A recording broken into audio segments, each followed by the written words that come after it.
Hello, everyone, and welcome to a brand new podcast, Two Drag Queens, a Lesbian, and a Baby, an insight into this very, very, very queer group chat. So I am Joanna Martini, and I am joined by the incredible Logan Stone, Felix, and Jessica Krause as we talk about nonsense and whatever. Welcome to episode 0 of our podcast, Two Drag Queens, a Lesbian, and a Baby, an insight into our group chat. In this episode, we'll be interviewing each other so you can get to know us a little bit before we dive right in.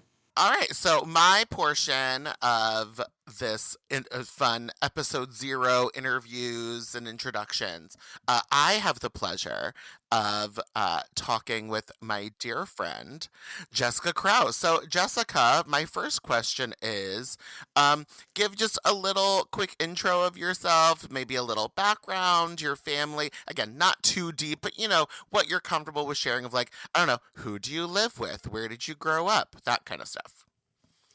First of all, I don't even know who you're talking to because I'm not real and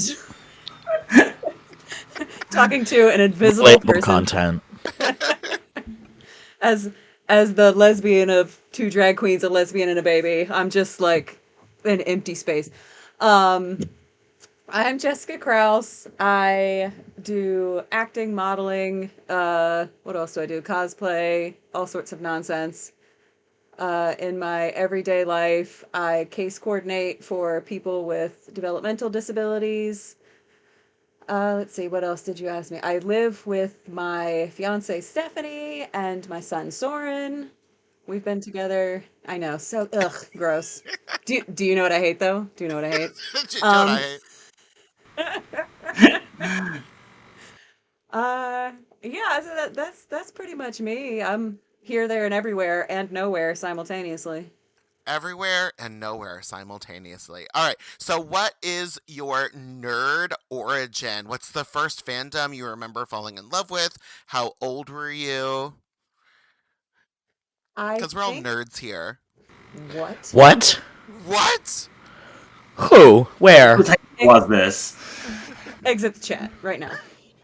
I think the first one I remember was Power Rangers Go Love because the I Power fandom. Rangers! remember. I'm gonna kick you in the face. But that was on brand because Power Rangers. Yeah, no, I remember like everybody in school was all Power Rangers, and everybody just wanted to talk about Tommy and whatever Tommy was doing, and just Well, huge he is Tommy hot. drama all the time. Okay, I'll take your word for it. Um, Surprising to no one, I had a thing for the Pink Ranger. Like I simultaneously wanted to be her and be uh Best friends and hold hands with her forever. best friends, and do things that best friends do. And room I wanted to be roommates. I wanted to be roommates with the Pink Ranger. Logan, you're making a hand gesture at me, and I don't appreciate it. So yeah, we just ran around the playground pretending to be different Power Rangers and kicking each other, which was great. Um, I, and I, yeah, it's I still do again, that. I don't mean to age anyone here because we are all very, very young, but were you in like elementary school when it was all Power Rangers?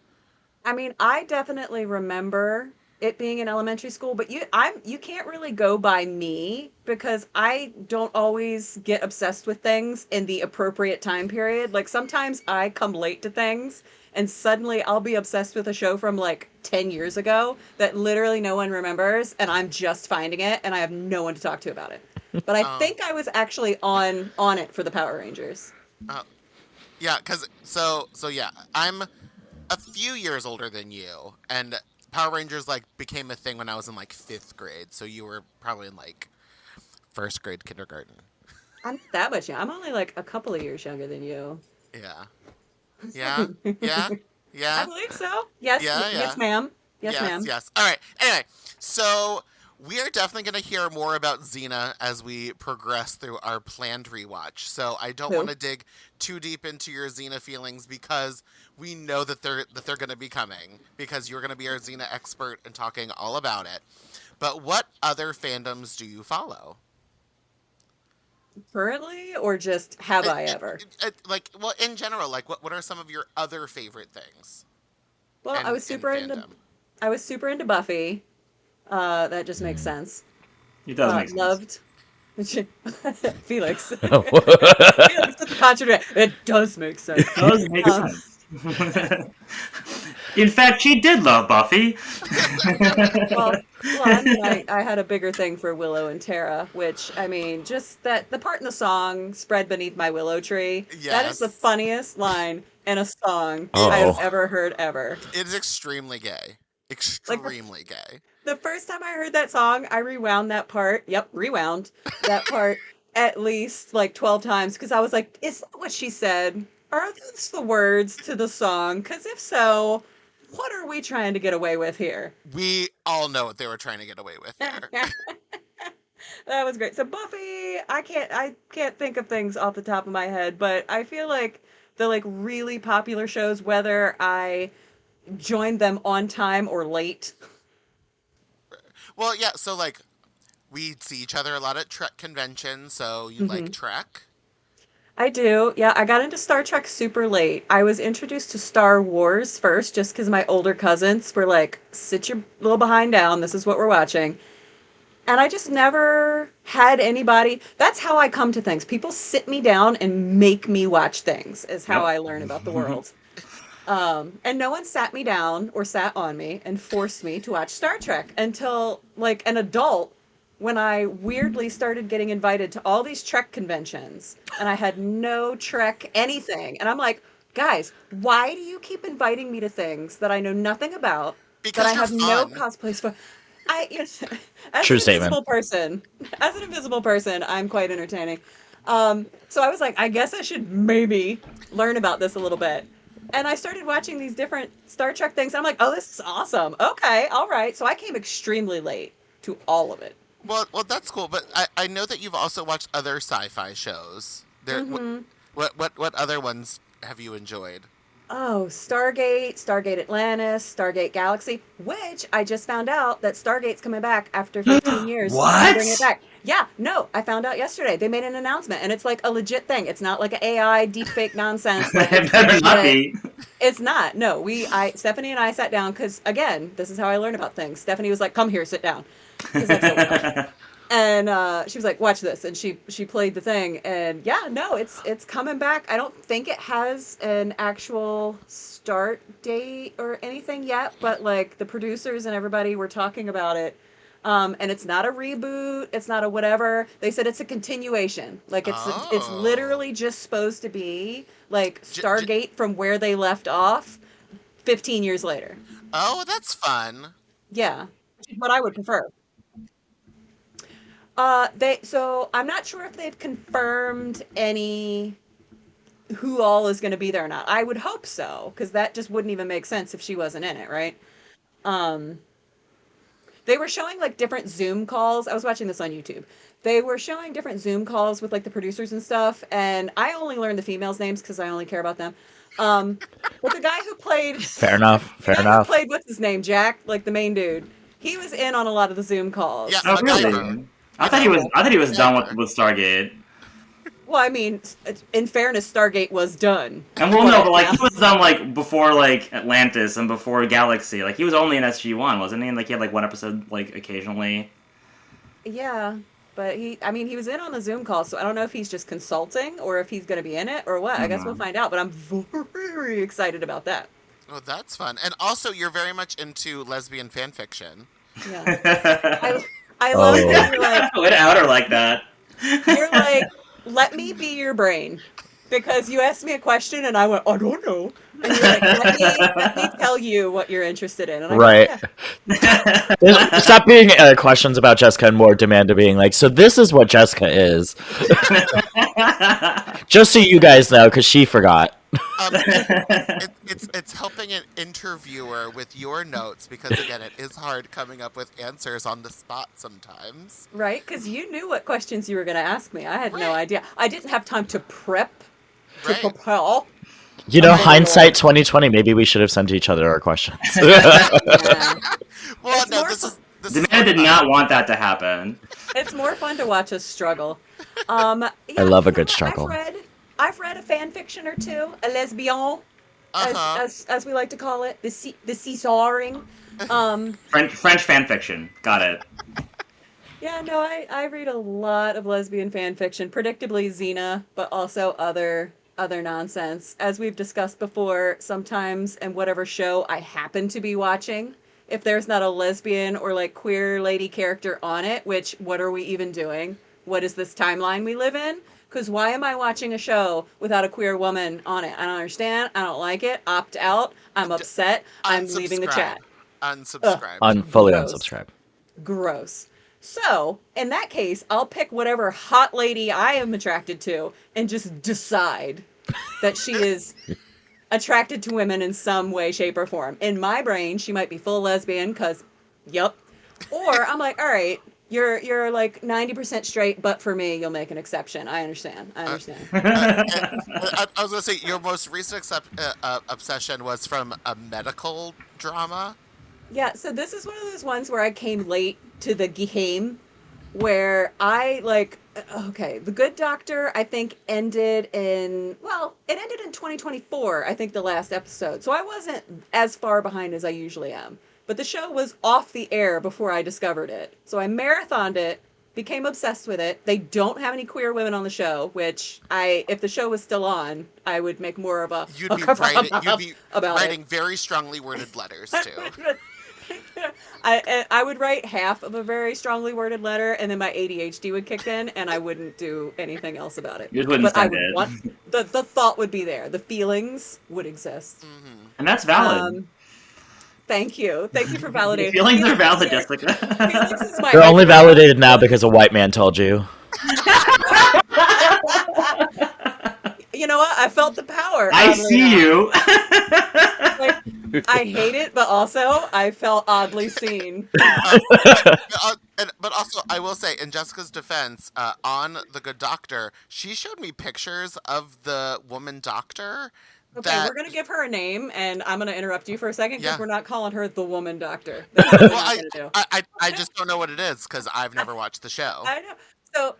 So the doctor's name is Audrey Lim, and she's played by actress Christina Chong. And I just like it. Yep. The, I the woman drives a motorcycle and wears a lot of leather for a straight woman. I looked at her and I was like, this woman is some kind of queer. Like, I don't understand. Oh, and throughout the show, she just has like random boyfriends throughout, and surprise, none of them work out. And I'm like, hello, I wonder why. So that I have decided that she is some kind of queer. I mean, she clearly enjoys the men's. She clearly enjoys them in some way, shape, or form. But she, maybe she's bi, maybe she's pan, maybe she, I don't know. So I read all 6 fan fictions that exist on the internet because apparently not everyone agrees with me, which I don't know why. But some people do. Some do. Some people do. At least So, yeah, 6 no, people. Enough people to publish fan fiction for your reading pleasure. Or one person who is semi-prolific and wrote 3 or wrote 6 fan fictions. So I need all right. more people to write fan fictions about the characters that I have randomly decided are queer. Please. Thank you. Okay, so as a cosplayer, what is your favorite part of the creative process? My favorite part of the creative process is being finished. That is so real. That is so real.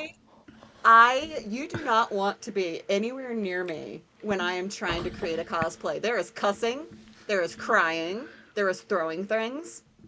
When I was working on that big Maleficent, like the giant black christening gown thing where she curses Aurora, I threw it in the yard. I got so mad at it because the fabric was not doing what I wanted it to do. I just went and picked it up, walked out, and just literally threw it in my yard and walked away. And then it started to rain, and then I ran out. Oh no. No. So my favorite part is being done and having it on and having the glory of walking through a convention hall and having people appreciate it. That is my favorite part. And do you know what? And I love that for you. I truly do. That again, as Logan said, like that's real. That is real. That's real. It's so real. When I was done with that, when I was done drawing all the stuff for Callisto, I was like, "Thank God that is Well, finished." you're also crazy for that. But we'll talk about that maybe when like Callisto Comes up. when she enters the chat. All right. So last question, Jessica. Yes. Of the many years that you've been going to conventions, of the many conventions that you go to, what is one of your all-time favorite con experiences? Again, you don't have to like name like convention like this one's my favorite, but like what's like an experience that you had that you were like, oh no, this was like one of the best. So, can I cheat and give you two? Yes, of course. It's our podcast. We can do what we want. She'd be like, absolutely not. I don't know who you think you are as the lesbian. There's Two actually lesbians. a Oh, long wait. list of rules. Two drag queens, a lesbian, and a baby. I'm just gonna shake up the title and mess it up every single time. Two lesbians. You know what? I'm not gonna try and be. I was like, I'm gonna accidentally say something really weird. And you're gonna be like, well, let's just cut that whole part. But luckily, I can mute you at any point. Be like, and no. Logan Stone mutes women. Logan Stone mutes women. All day, every day, baby. All day, every day. Don't listen. I'm already invisible. Don't make me mute as well. Anyway, to your two. Demanda's like, can this not be 4 hours long? So I want to give you like my favorite emotional one, but also my favorite. This is insane. This is not real life. And you're going to think I'm making this up, but I swear on my life, I am not making up a single detail of any of it. I'm excited to hear both of these. Yeah, but your pretty little mouth you are. What? What is happening? No, Sure. Just roll with it. I lost control of my body. We'll get it in post, right? No, I'm uploading all this raw footage. Oh God. Yeah, that happens to me sometimes. I'm pretty sure I was a reindeer in a past life, and I'm just trying my best. Okay, that's why I randomly do stuff that makes no sense. I'm just a reindeer trying my best. Um, on that note, Okay, So- raining. Speaking of raining it in. Raining it in. my first ever. You people are very distracting. You people. My first ever like convention cosplaying experience, because I had been to conventions before, just kind of wandering around, bebopping around, but not actually like cosplaying. My first ever convention experience where I was cosplaying, I got thrown in the deep end. I was asked to dress like Xena by Todd from Todd's Costumes. He made me the custom costume.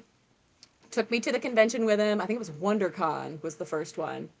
And I was at his booth. And so I had no experience in any kind of costume really whatsoever, and certainly not a very popular one, especially like over 10 years ago now, when more people, I think, were into Xena.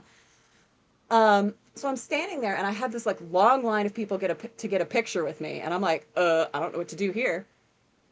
And it's this very long line, and all of a sudden I see like this lady in a wheelchair kind of all the way at the back of the line, and people keep cutting in front of her, and I'm like, nay, we are not doing this, absolutely not. So I like walk down past the line, and I'm like, excuse me, you're next, you come here, you come get your picture, because this is ridiculous. So whoever she's with like pushes her over. I turn to say something to somebody. I don't remember what I was doing. When I turn back, I'm looking down, because that's where she was the last time I left her. I am now looking at somebody's belly. I'm like, what? And I look up, and this very tall woman has stood up out of her wheelchair and is now looking down at me. And I didn't know what to do, so I just kind of went, and made a noise and looked at her. She chose that exact moment to go, Xena, and just like hugged, like full body, like engulfed my head. And I was just like, oh, okay.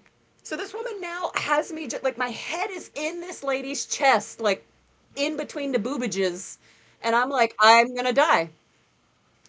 And then she lets go with just one hand. So now she has me in a headlock, and she is not letting me go. and she is taller than me. So I'm on my tiptoes in a headlock because this woman has decided she's just taking Xena's head home with her. And she now decides to try and have a conversation with me. So, with her lips pressed to the side of my head while I am in a headlock and cannot get away, she goes, "Hey, Xena, how are you doing?" And I'm like, good. Like, I'm trying to have a conversation with this lady because I did not know what to do. It did not occur to me to be like, please let go. This is not. Now I would have said that. But keep in mind, this is literally my first convention experience. So I had no clue how to handle anything. Like, everything was new to me and new experiences for me. I just don't, I don't know what to do. And then she goes, "I have a cat named Xena." I'm like, "Cool." She goes, "I made," and again, not a single bit of this is made up or exaggerated. She goes, "I have a theme song for my cat Xena. Do you want to hear it?" And I didn't know what to do, so I said, "Okay."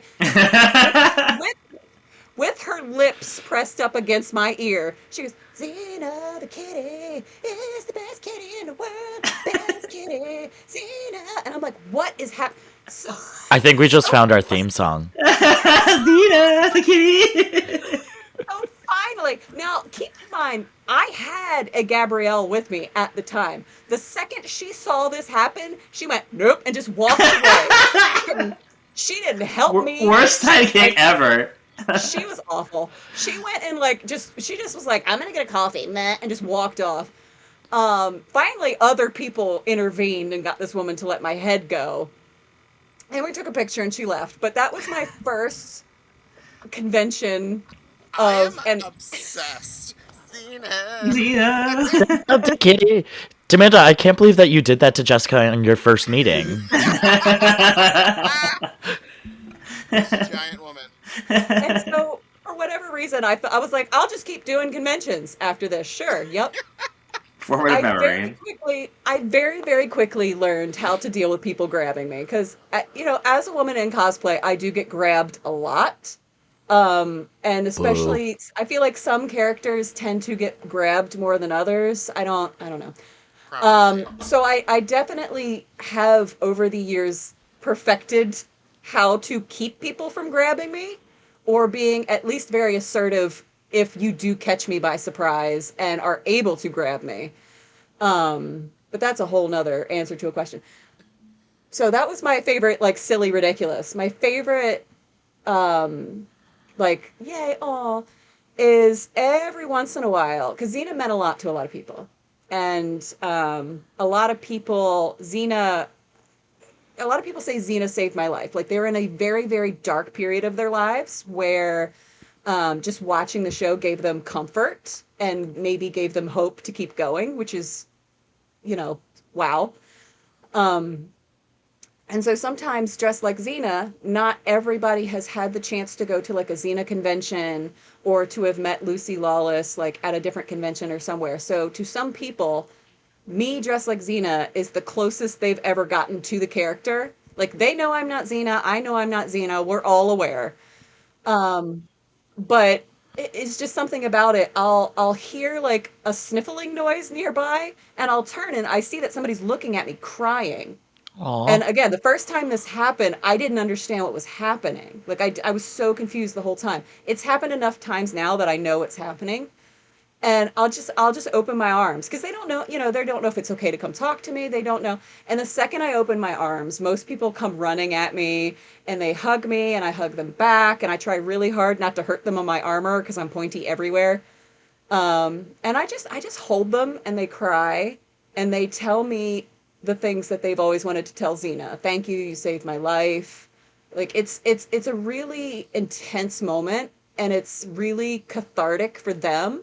And it's an honor for me to get to have that experience with them and help that person kind of fulfill this need that they had. Oh, That's super so sweet. sweet. So sweet and lovely. All right, so to wrap up this little mini interview of Jessica Krause, I know, Sweet, moving on. I know, I 100% feel, but it's like, this is like the most touching thing that will probably ever happen on this podcast. And I'm like, and we've got to move on because we have so much Right. other things to do.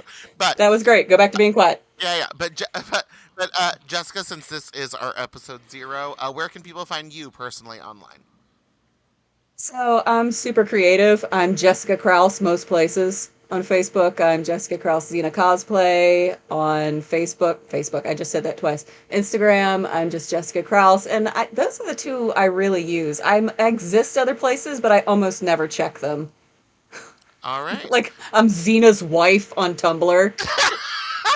Ah, Uh, come on, come on, Tumblr. All right, so that wraps us up our introduction of Jessica Krause, our lesbian on Two Drag Queens, a Lesbian and a Baby.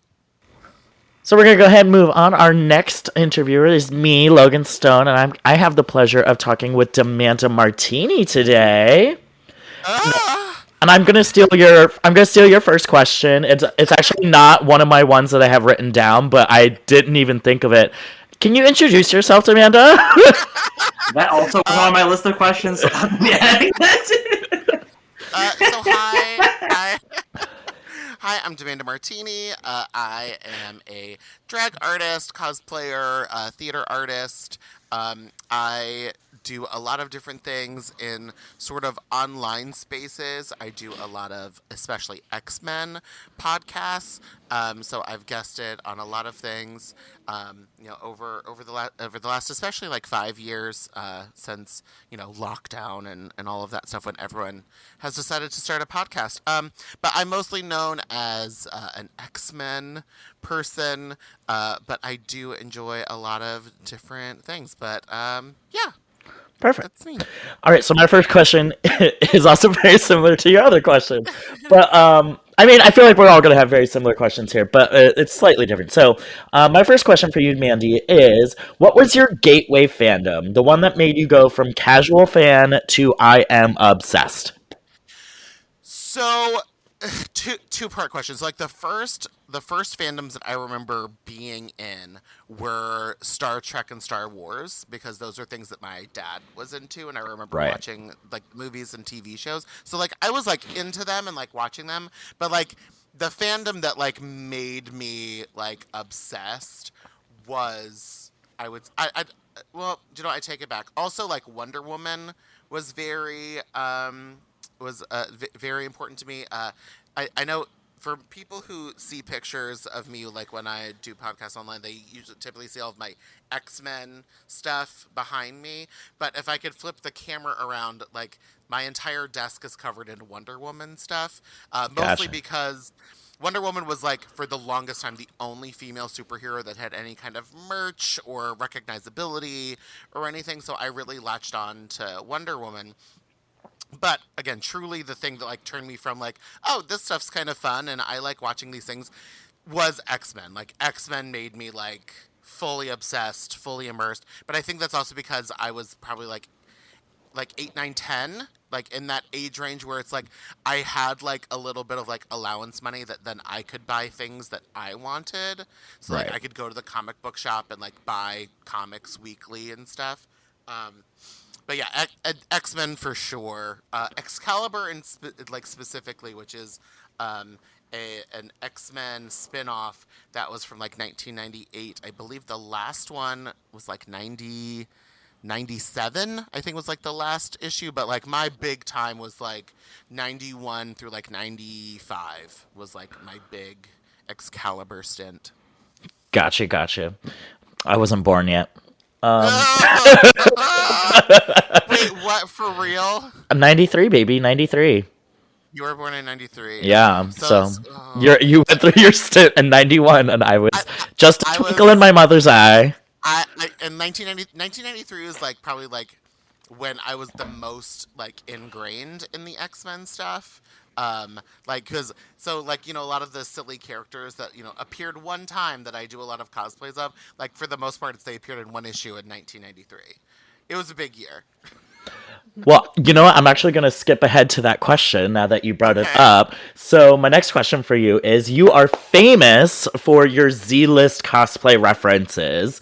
Who is your favorite cosplay you've done, and who is next on your list?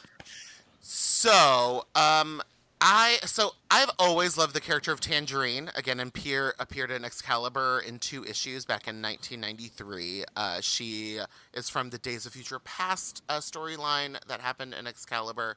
Um, for those people who know, who know. If not, message me online and we'll talk about Tangerine. But I love her. Her look is so crazy pants. She has a big orange afro, wears these huge green glasses, and designed by Alan Davis. It's just like this big yellow collar with shoulder pads, a black bodysuit, and big orange bell bottoms. Like that costume was like, I was like, this girl looks so cute and crazy. Um, and I am obsessed with her.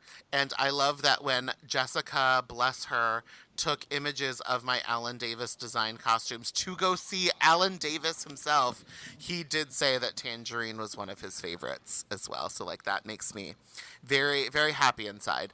Um, so the next, I would say, because of course we know I already have my spreadsheet for 2026. I already have things planned Of out. course. Amanda having a The spreadsheet. Of course. right. Never. So I would say like the next like kind of Z-list character. I have two. We'll call them semi-problematic trans women on my list this year. Uh, the and they're problematic because they were written by white men in the late 80s, early 90s, so they kind of didn't know what to So do. what was wrong with that?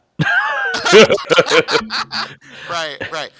But the first one is a character. Her name is Siobhan Aaron, and she was originally created in the 70s. So people who know the Legion of Superheroes, they had sort of like a so, like, the Legion of Superheroes are kind of like a government-sponsored, sanctioned intergalactic police force, and there was like another division called the Science Police, and they sort of like helped them solve crimes and battle bad guys. And one of the characters, her name was Siobhan Aaron, so she had always been a supporting character in the Legion of Superheroes since like the 70s.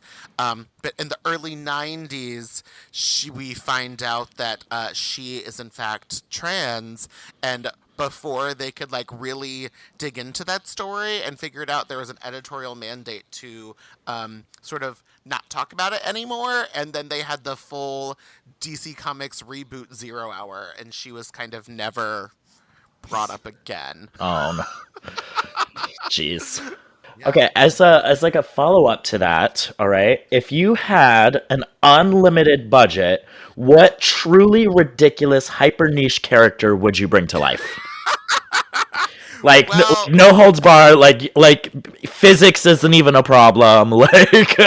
so Like what would the you do? I think the like some of the stuff because I also always have like so I have my spreadsheets, I have my like my folder on my phone. I would say one of the big ones right now that she's not on my 2026 list, but she is looming around that I would like to do is a character named Black Orchid.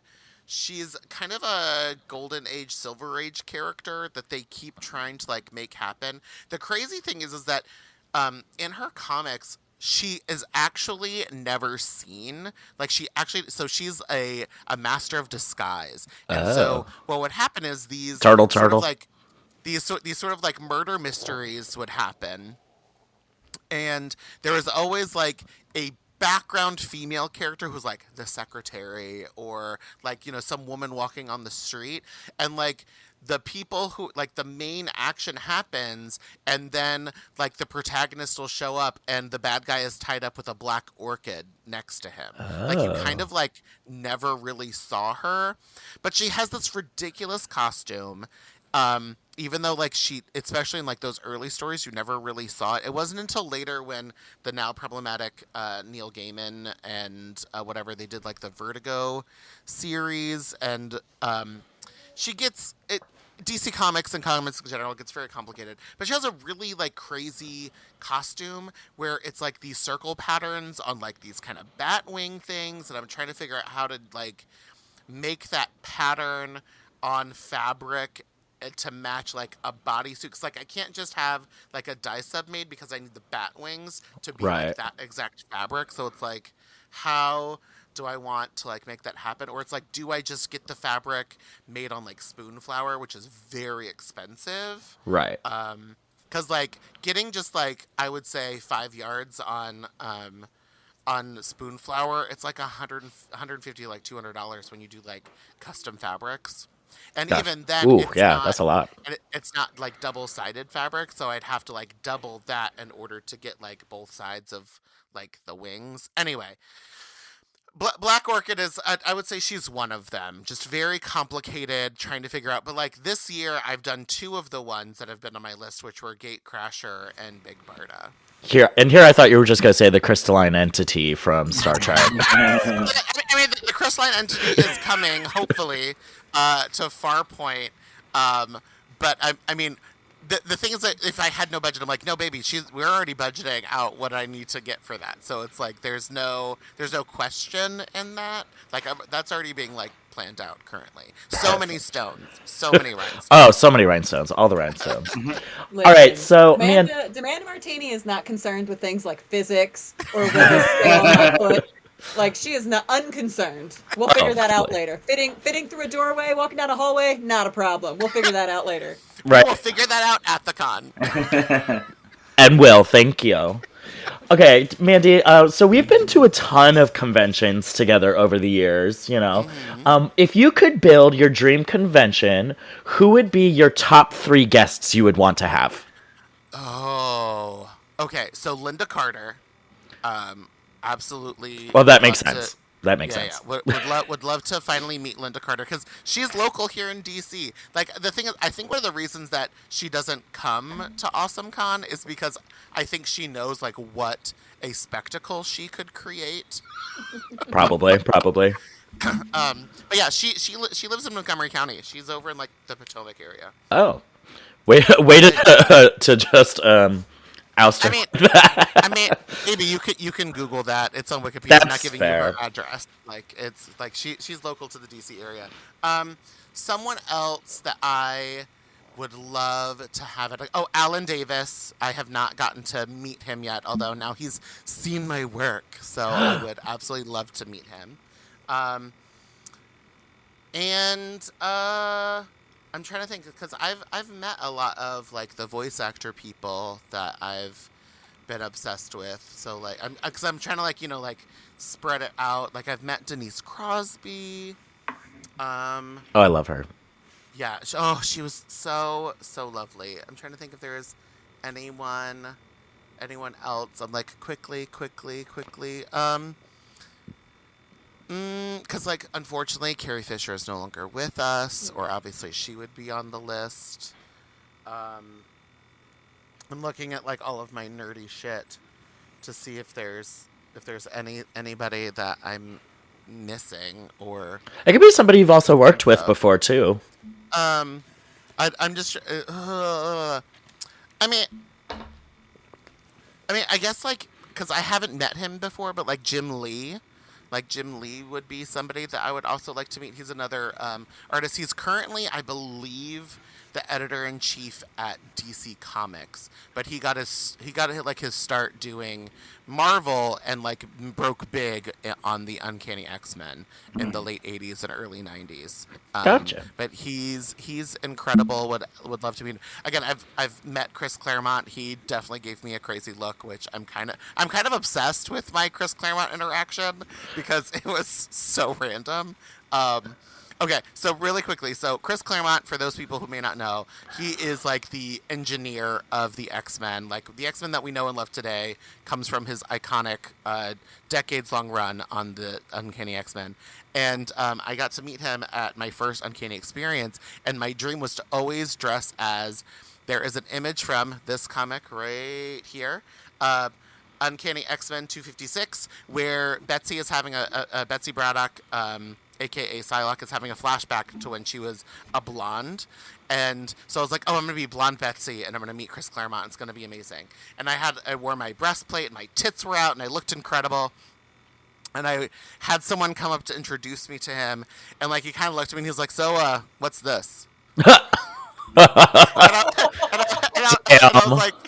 I And I was like, oh, it's Betsy from Uncanny X-Men 256, like the body swap issue, and he was like, yeah. So what, you like want to pick or what? Oh my god. Oh God. no. It was, but it was also like iconic because it was like. So from the stories that I've heard of Chris Claremont, he is very hot and cold. So you can either have the guy who wants to sit and talk to you about every page in the comic book that you're getting him to sign, where he'll like go through and like tell you all of the tea about like every single thing that happens, or he is over it and wants this conversation to end. And I got the latter, and honestly, kind of obsessed. Relatable content, honestly. So that brings me to my next thing. So, Demanda, you are kind of known as like the encyclopedia of like all things nerd. Like she can bring up it like issue numbers, years they were published, who wrote it, what panel they appeared on. So I have to ask you, what is your hot take you stand by 100%? A hot take that I stand by 100%. Ooh, this one's relatively new, which, again, tune into my X Treats episode that I will eventually do on this character, Monet St. Croix. But Monet St. Croix, her backstory is very problematic. But a favorite character of mine, Betsy Braddock, people give her a lot of shit because she got body swapped with another character whose name was Canon, and then, unfortunately, Betsy spent 30 years inside of an Asian woman's body, even though she's a white English woman. And again, very problematic. They finally fixed it. They are now in their own bodies. Canon is definitely having a moment as Psylocke in the comics, and she's great. We love her as a character. However, Miss Monet St. Croix has literally done the same thing, but we don't talk about it. Because Monet St. Croix, when she was first originally introduced, the character that we knew as Monet was not Monet, but her twin sisters who were merged together to look like her. Don't worry about it. While Monet was stuck in another red diamond hard skin body called Penance. We come to find out later, they then swapped where Monet finally got out of that body, but now the twin sisters are inside of the Penance body. Again, don't worry about it. But then later, when they're caught in an explosion, the two twin sisters are outside of the body, but the Penance body is still alive. The Penance body now calls herself Hollow and is like a mute character and doesn't really talk. However, is still a separate entity and a person. The last time that we see this character, now named Hollow, she's living somewhere in Southern California with a bunch of other superhero kids, whatever. And there is a sort of like not rumor but like unconfirmed plot line that Scott Lobdell, who originally created the character, that originally Penance was supposed to be this Yugoslavian girl named Yvette. Again, that is not canon, but that is sort of like the prevailing theory of who this woman is. However, in the Krakoan era, Monet now has these Penance powers, so not only is she not sorry for stealing this girl's life and pretty much ruining it? Like, she's now also stolen her face and powers, and just like, yeah, these are mine now. Like, I can do this now. It's like, bitch, those weren't your powers. That isn't your face. Stop doing that. But again, we don't talk about it because everybody likes Monet because she's kind of a cunt. So, like, it is 100% a hot take. I know a lot of people who are huge fans of Monet, and those people are also huge detractors of my girl Betsy Braddock. So I just have to say, what do you got to say about it? Like, No, I knew you were going to pull something out. All of those words are words, certainly. I didn't know that they could all go together to form those sentences, but I knew that you knew that.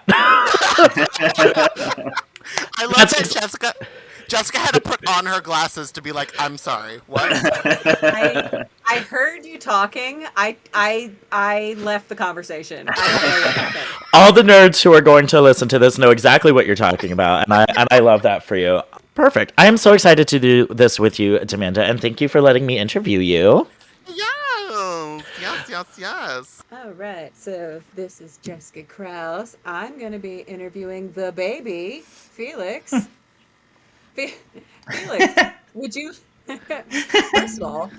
first of all, would you like to go ahead and introduce yourself before I dive into the questions? Sure. I'm Felix. I am new to doing stuff in fandom stuff, and going to conventions is a relatively new thing for me too for the last few years, thanks to you guys. And I spend a lot of my free time 3D printing things, which has kind of become a whole personality for conventions and for cosplay for friends and commissions and stuff. So I've been getting more involved through that as well, which is kind of fun. Cool. Yeah, it really has kind of become your whole personality. Like anytime you're talking, it's about something 3D printed.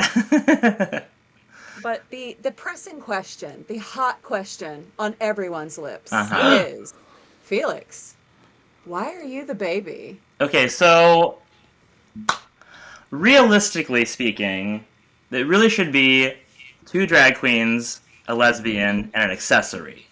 Okay. The most recent accessory that I was the baby.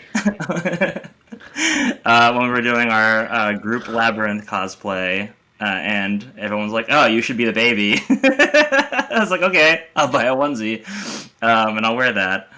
But ever since my second con, where I followed Logan around as Annie's Tibbers from League of Legends, I've just kind of been helping out. As most of my cosplays have just been an accessory cosplay, and I think we were at KatsuCon or Otakon, one of the whatever was at the Gaylord National, whichever one was there. And you were all there for that because I was in the background in my bear costume during one of your panels, and that was one of my first experiences with the panel. I wasn't really in the panel; I was just there because it's part of the costume. And Jessica was talking about something very serious, right? That was Farpoint. No, Farpoint? That was Farpoint. Was it the same costume at Farpoint? It was the same costume, yes. Okay, well, I've merged those experiences into one for me, but I guess it was 2 different conventions.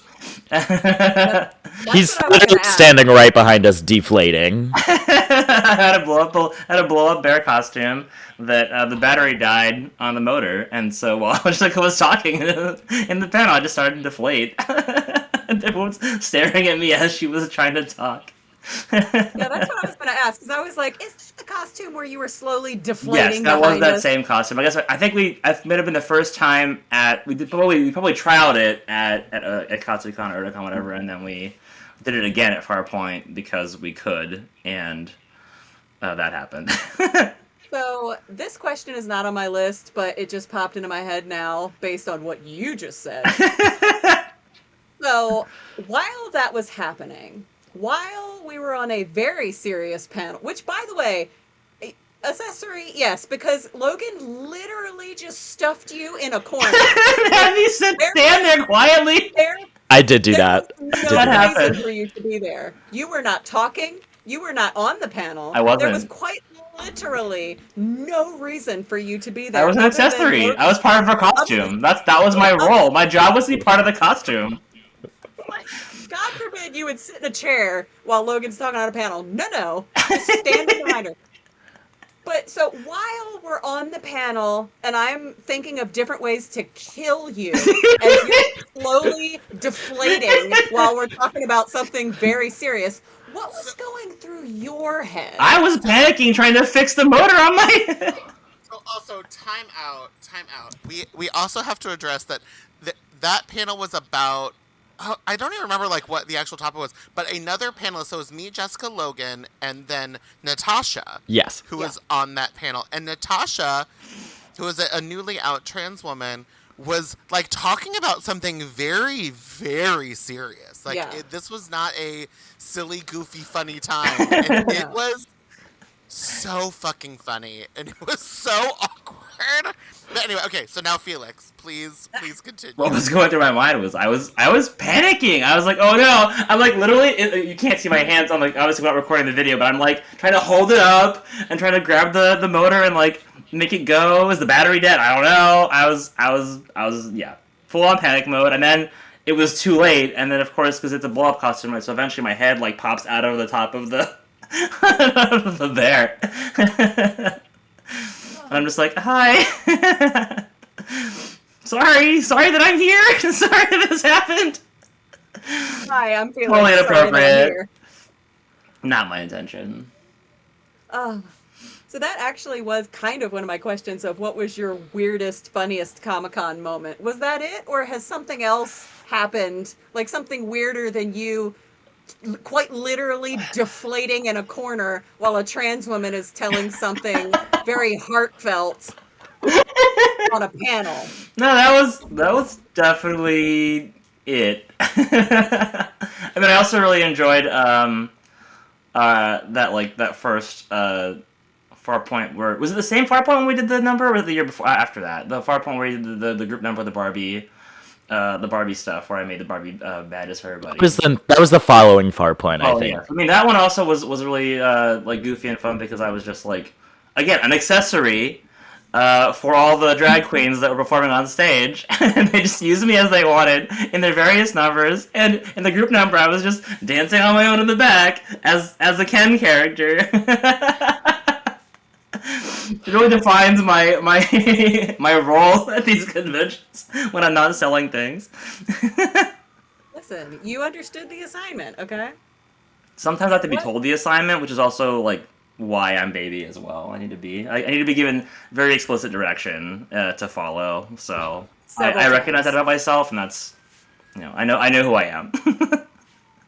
You've met. So, Felix, how did you get into 3D printing? And what's your favorite thing you've 3D printed? Oh man, that is a tough question. I think I just like really wanted to make things for costumes. I think it was mostly just because like we were like it was just a thing that came up when we were talking about it.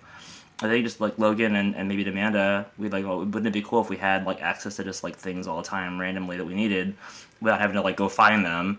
And I did a trial run of that when we were doing the Barbie themed drag show because I had made everyone the Barbie badges, and Amanda was like, "Oh, you should make extra ones in case people want to buy them."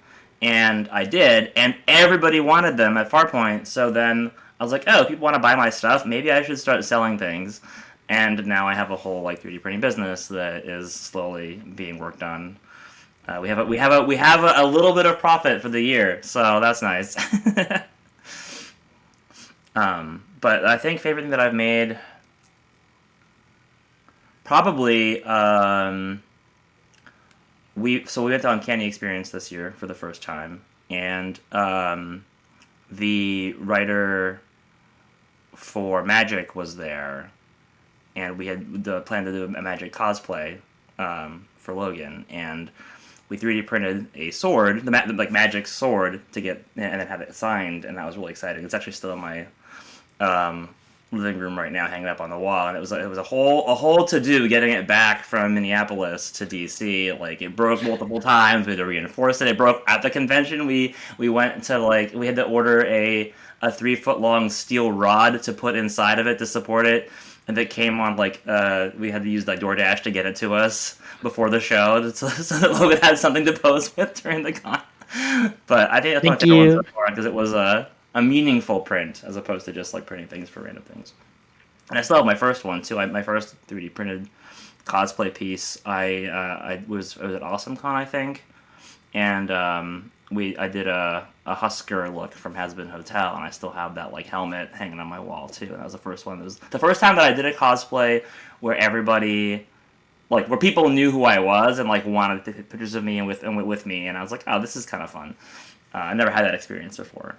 So I'm also to say that's also a con where you did not have to sit at your table. Yeah, I didn't have a table back time. then. Yeah. So you were walking around so people could see you because your other cosplays are very good, but you're now behind your table all of the time. Yeah. So people aren't like, oh, I want a picture with this cosplayer, because they're like, no, I want to buy all the stuff you have at your table.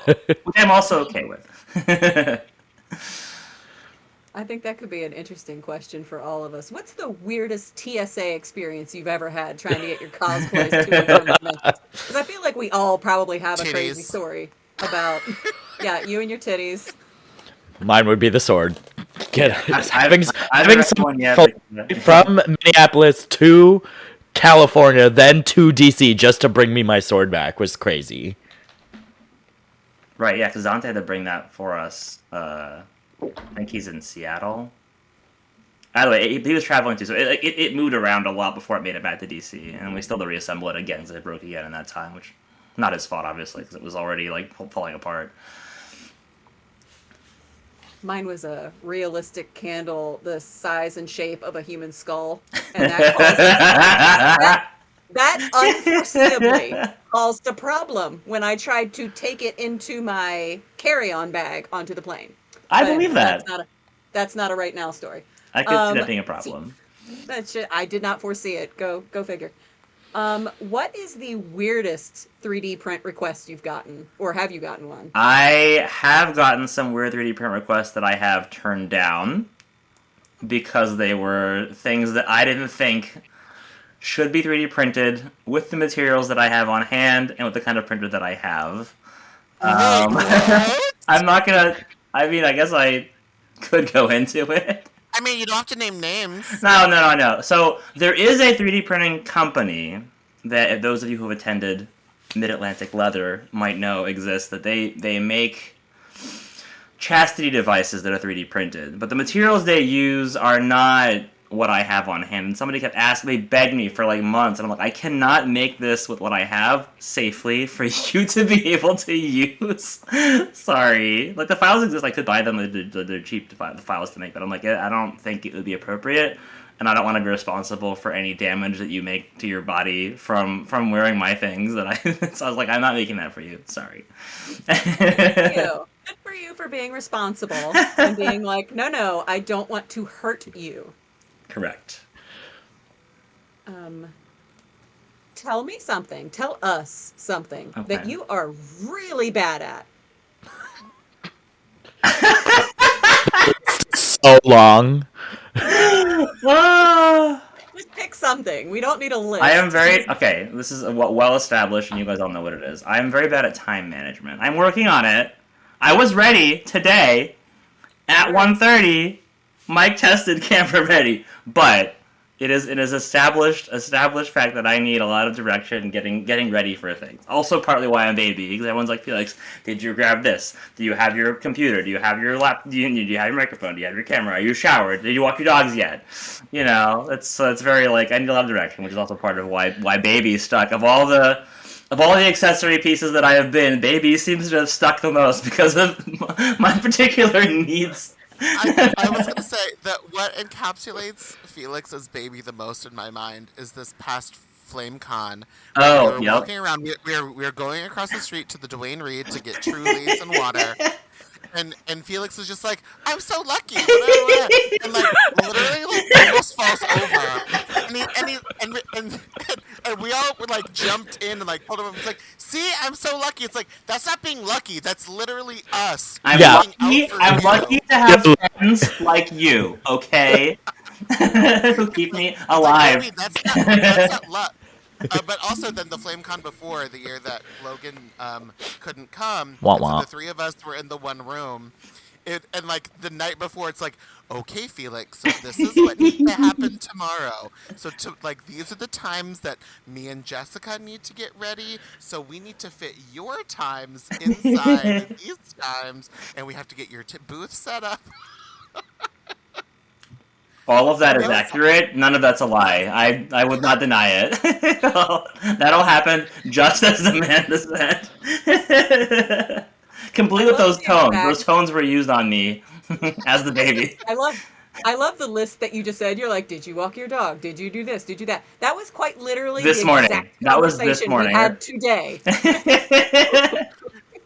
So I am a self-aware individual. Okay. Also, I'm just going to say that part of the tagline that I was thinking of for our podcast was, welcome to Two Drag Queens, a Lesbian, and a Baby, an inside look at our group chat. Oh, God. That's actually really cute. You should write that down. Noted. We should just, every time, there should be different things. And a baby, and a inflatable bear, and a whatever. Every time I'm something else. Oh, there's our episode titles right there. Two drag queens and blip. All right. Those were my questions.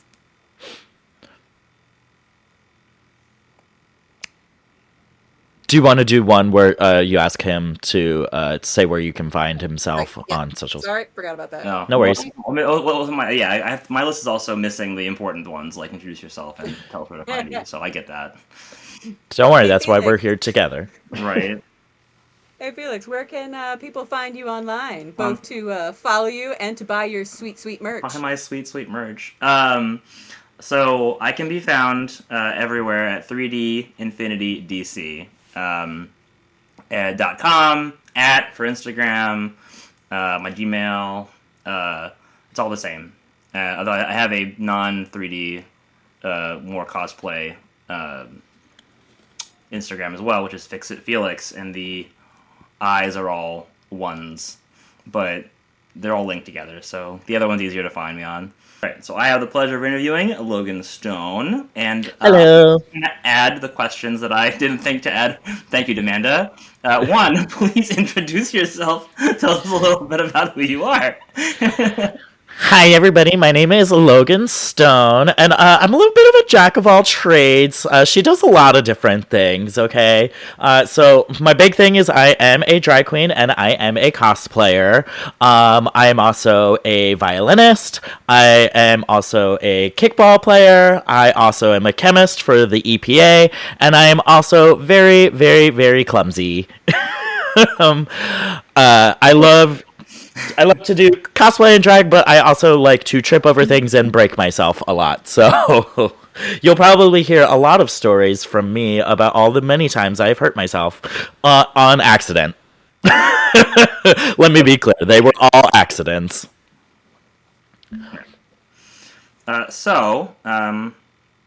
Since we know you're a drag queen, tell us a little bit about your drag and cosplay beginnings. I know where your drag name comes from, but not everyone does. So tell us the Logan Stone origin story, if you would.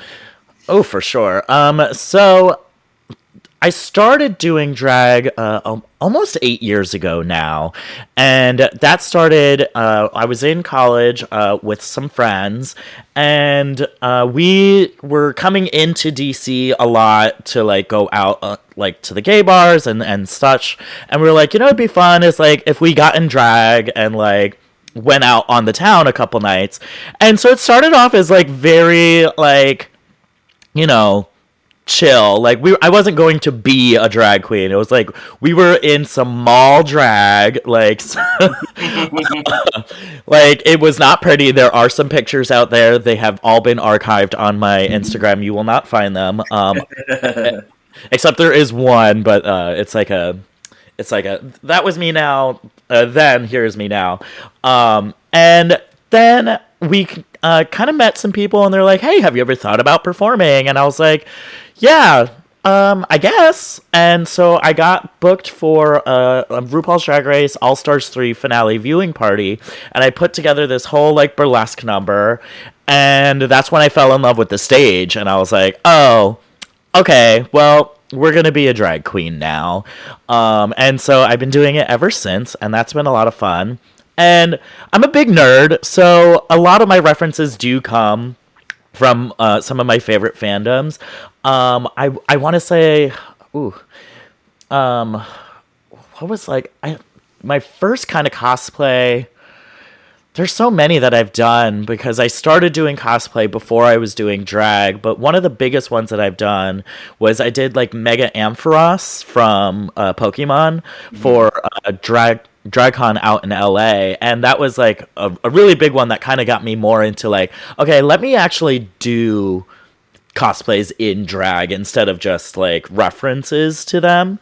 But what I like to say about like all of my cosplays are like my interpretations of those characters as like Logan as those characters, less so recreations of those characters. So like last night I had a show and I was Angel Dust in drag from Hasman Hotel, but I was like human shaped and I didn't have multiple arms. It was like very inspired by the character, but I didn't exactly look like an identical recreation of that. So that's where I kind of like to cross my drag and my cosplay. Mm-hmm. Oh, and then you asked about my drag name. So this is, it's not really a funny story, but it's kind of cute. It's I think a lot of people get their names from puns. I'm not going to name any names in this group chat. But Logan Stone, in case you don't know, is not a pun. But when I was growing up, I had my neighborhood best friend. Her name was Jessica. Not this Jessica. Right? Isn't that crazy? And we used to play spies all of the time. And, when you're a spy, you can't go by your real name, obviously. So when I was 8 years old, I was like, okay, well, I guess my spy name is going to be Logan Stone. And me and her played spies for a very long time. We had, kind of a story arc going for a few years. We had a lot of lore behind it. So I kind of always went by Logan Stone as, another name for myself. So when it came time to pick my drag name, I was like, Logan Stone is androgynous enough that it kind of works. And there we are. That's where Logan Stone came from. I want to see you doing a mix with that in the background and some Kim Possible music and stuff, just you talking about yourself as the audio dialogue, the Logan Stone origin story mix number. That's some spy music. I do have a spy number. It's a Where in the World is Carmen Sandiego number. It is cursed. we can bring it back. Okay, First so spy in there. So this is gonna be a Xena podcast. But personally, my experience with Xena is just the memory of enjoying an episode here and there for an hour after school as a kid before my parents came home after work. But do you have any special history or connection or attachment to the show or the characters of this?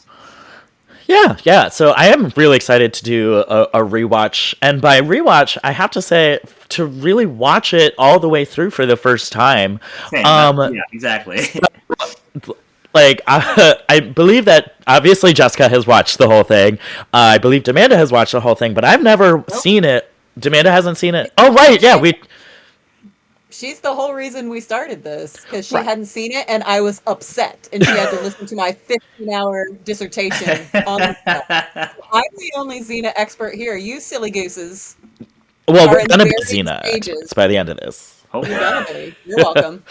I've seen episodes and I know a lot about it, but it's actually because my mom was super, super into Xena when I was growing up. So she has all the DVD box sets, but I was a little bit young when it came out, and she thought it was a little bit too mature for me to watch, even though I really wanted to, because I was like, I want to watch with my mom, and she's like, go away, this is my special time.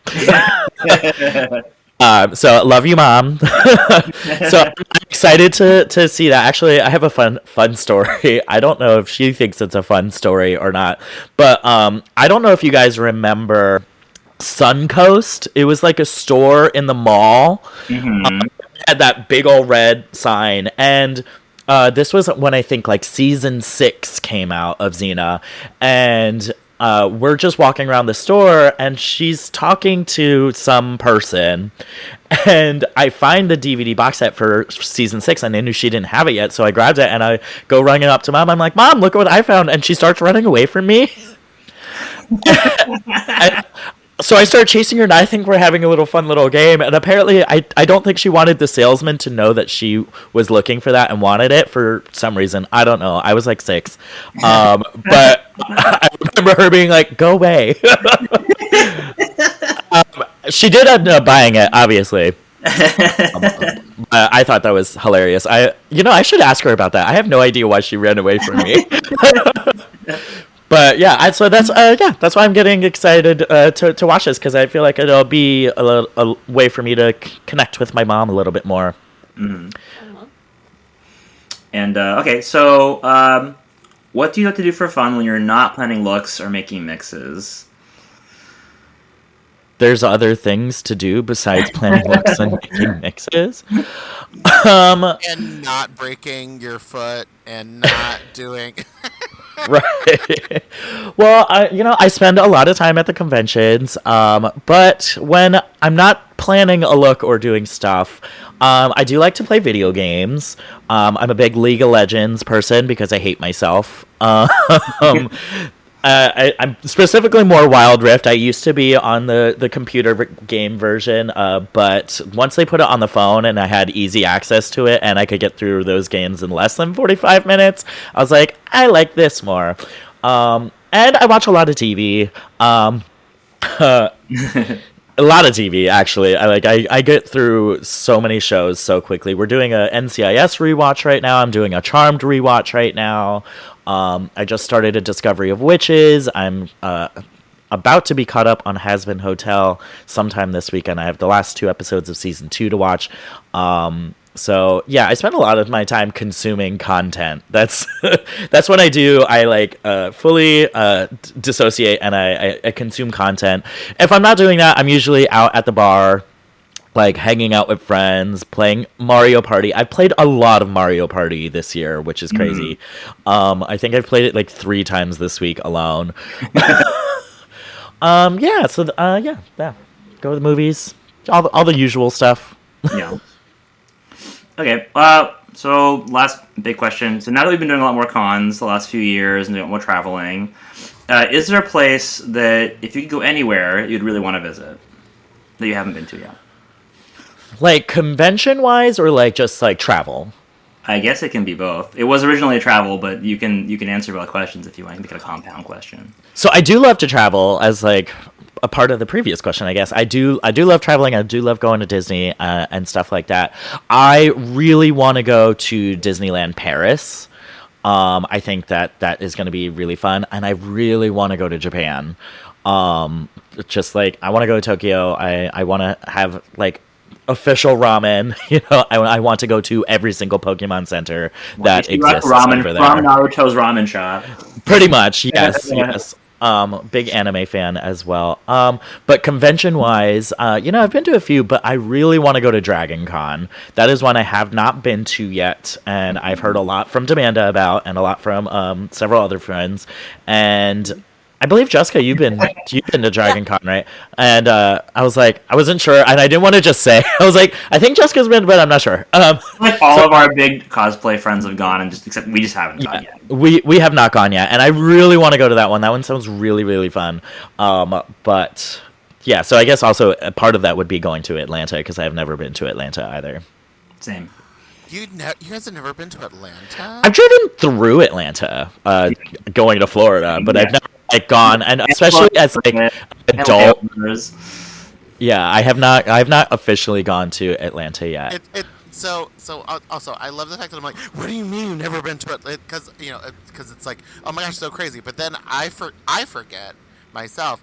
So the reason that I started going to Atlanta was because I have friends who moved there. So I used to go there just all the time, just for funsies. And so like the last time that I went was to go to Dragon Con back in 2019. And so I was like, oh yeah, like I was going to Atlanta, just cause. But I am going to Dragon Con this year.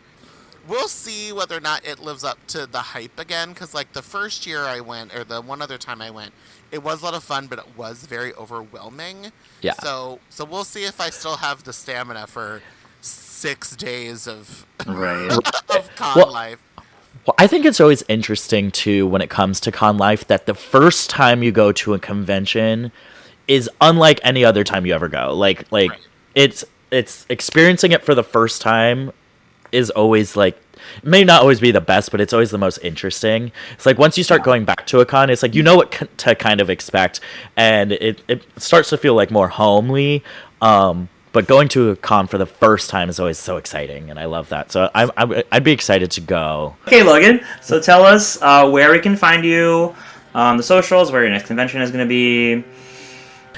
You can find me on social media at Logan Stone Official on literally everything. You can always find me on my very favorite social media app, Venmo, at Logan Stone Official. Thank you so much. The next con I have coming up is going to be Farpoint at the end of January, taking a little winter break as I'm healing up from my leg injury. Yeah, I'm very excited for that, and you'll be able to see us in this podcast too. We'll all be there at Farpoint. We shall.